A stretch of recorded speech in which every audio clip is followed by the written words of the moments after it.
Assalamualaikum warahmatullahi wabarakatuh. Halo semuanya, perkenalkan nama aku Yedi Fakansa, biasa dipanggil Aca, dengan NIM 2311131369. Saya berasal dari Fakultas Keperawatan, jurusan Keperawatan.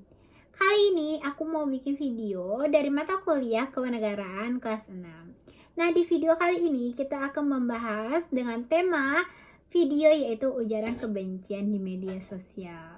Nah, sebelumnya kalian semua udah pada tahu apa belum apa sih yang dimaksud dengan ujaran kebencian di media sosial?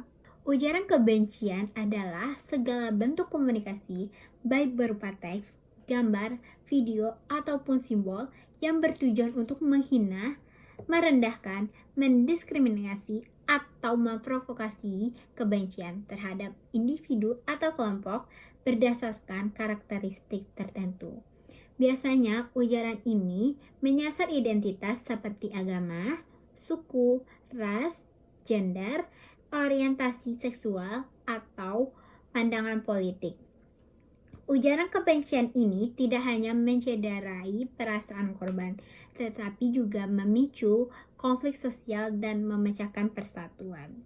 Berbeda dengan kritik atau perbedaan pendapat yang konstruktif, ujaran kebencian ini merusak hubungan sosial dan seringkali tidak memperhatikan etika komunikasi. Media sosial menjadi lahan yang subur bagi penyebar ujaran kebencian karena ini sifatnya terbuka, cepat menyebar, dan sulit dikontrol. Nah, jadi kalian kan udah tahu tuh apa yang dimaksud dengan ujaran kebencian di media sosial.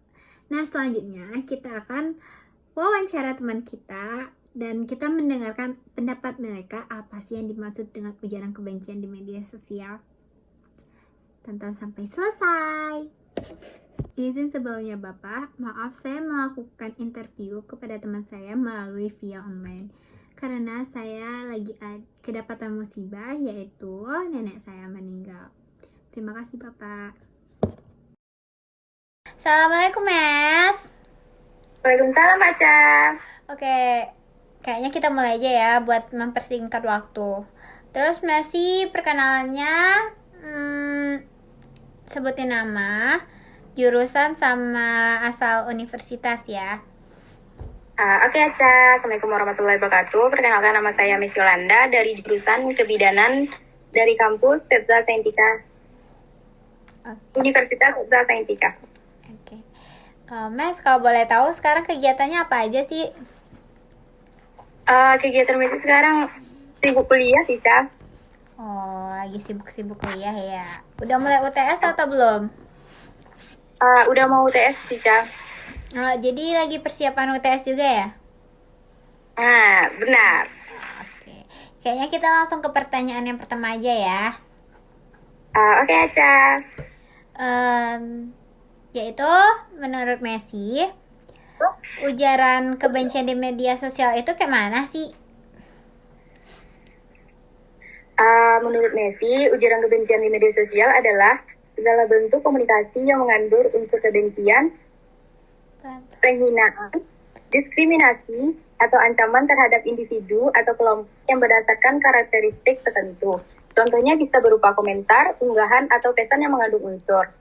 Nah, rasisme dan diskriminasi etnis ini menyerang orang atau kelompok yang berdasarkan ras, suku, atau kewarganegaraan.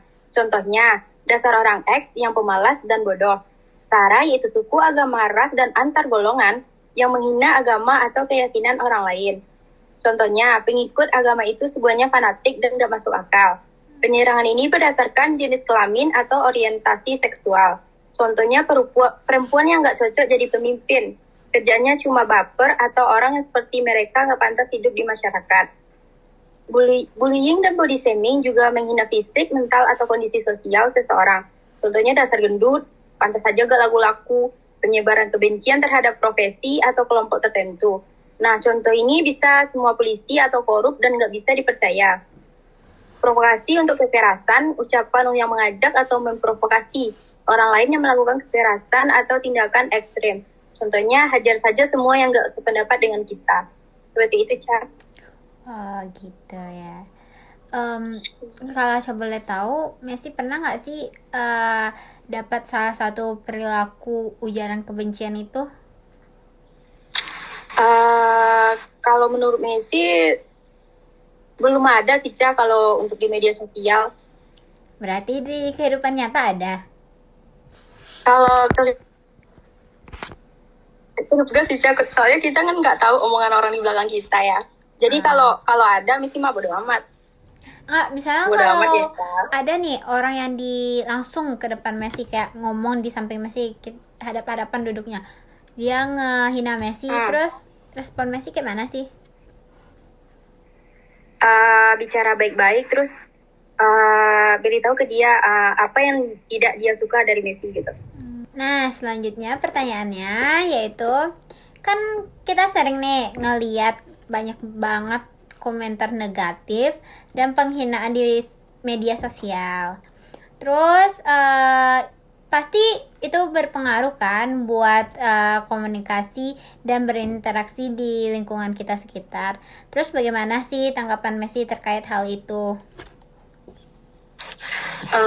Menurut Messi, fenomena komentar negatif atau penghinaan di media sosial itu adalah masalah serius karena dampaknya bisa meluas ke berbagai aspek kehidupan, termasuk bagaimana kita berkomunikasi dan berinteraksi di dunia nyata. Ada beberapa poin yang menurut Messi penting, yaitu pengaruh pada pola komunikasi di masyarakat, normalisasi kebencian. Jika orang terbiasa melihat dan memberi komentar kasar di media sosial, mereka mungkin menganggap sikap tersebut wajar dan terbawa ke lingkungan nyata. Ini bisa membuat budaya diskusi sehat menjadi hilang dan digantikan dengan budaya saling menyerang. Nah, melemahnya empati ini, media sosial, interaksi seringkali tidak langsung dengan konsekuensi sosial nyata, sehingga empati menjadi rendah. Hal ini bisa merambat ke komunikasi tatap muka di mana orang jadi kurang peduli dengan perasaan orang lain. Yang kedua, ada juga dampak pada kesehatan mental dan sosial.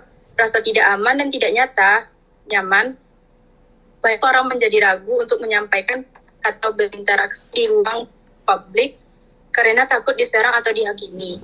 Munculnya perpecahan sosial, yaitu komentar negatif yang seringkali memperkuat polarisasi antara kelompok-kelompok dengan pandangan yang berbeda-beda, seperti dalam politik atau isu sosial. Akibatnya, masyarakat jadi lebih terpecah. Yang ketiga, ada transformasi komunikasi melalui media sosial. Komunikasi yang lebih cepat tapi kurang dalam, media sosial mendorong orang untuk memberikan respon yang instan, sehingga komunikasi lebih sering menjadi reaktif daripada reflektif. Hal ini membuat diskusi cenderung dangkal dan emosional. Anonimitas dan keberanian toksik karena bisa bersembunyi di balik identitas anonim. Orang yang merasa lebih berani untuk menghina dan menyakiti orang lain tanpa memikirkan dampaknya.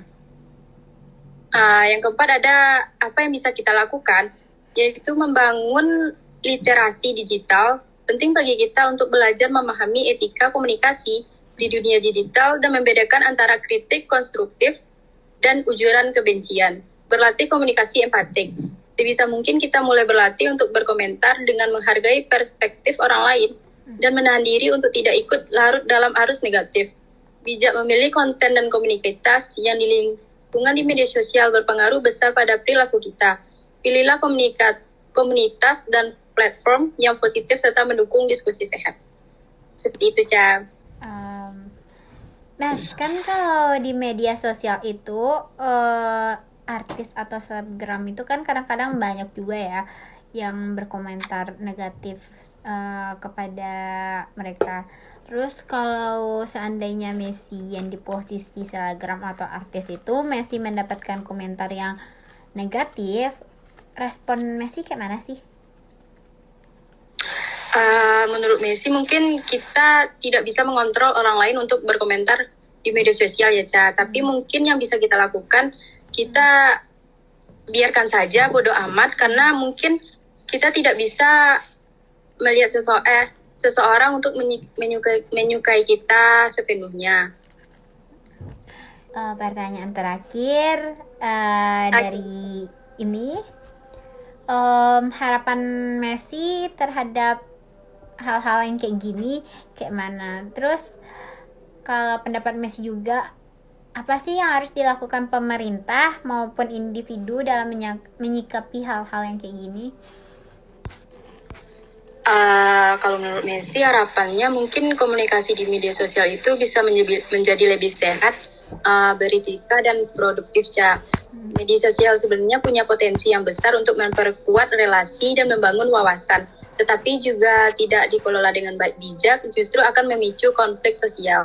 Agar di ruang digital lebih aman dan nyaman, diperlukan sinergi antara perintah, platform, media sosial, dan individu. Nah, harapan dari peran pemerintah yaitu meningkatkan regulasi tanpa menghambat kebebasan berpendapat. Pemerintah diharapkan memperbarui regulasi seperti ICI atau lebih adil dan proporsional, menekankan perbedaan antara kritik konstruktif dan ujaran kebencian.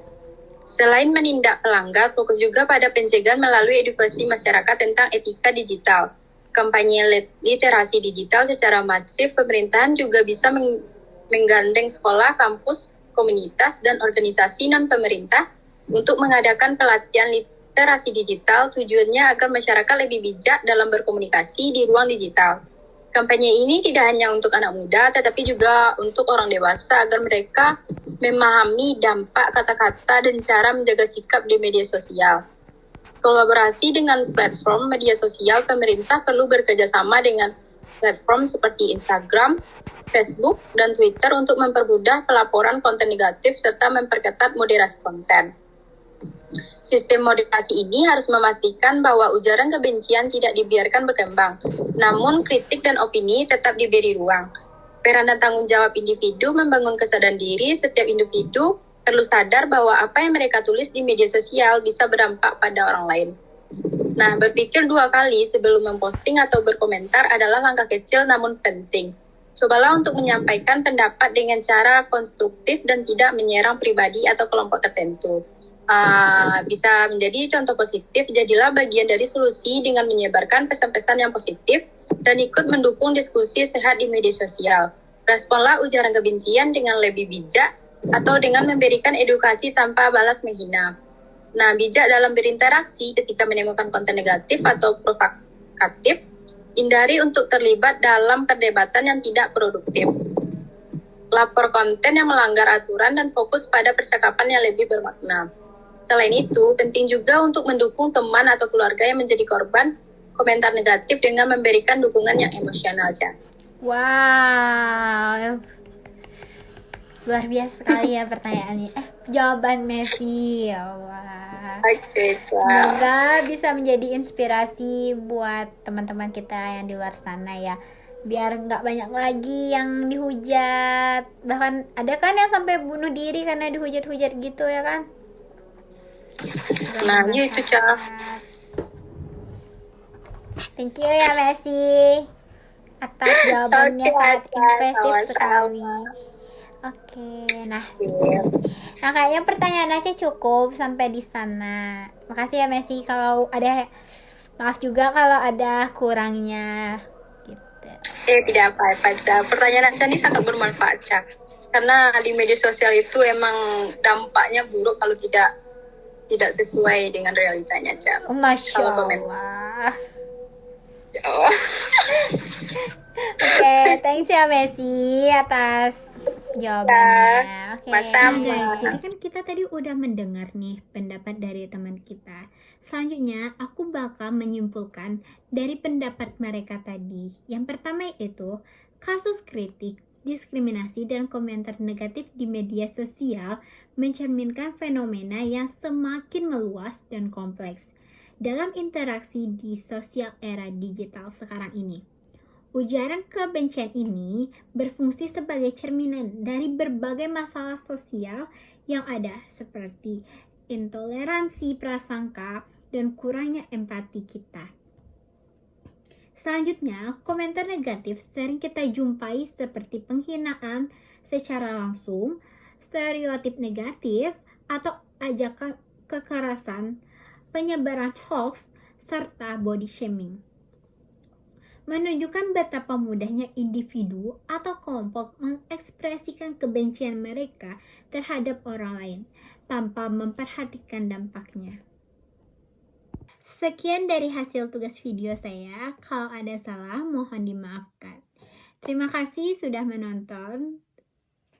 Sampai jumpa lagi. Bye-bye. Assalamualaikum.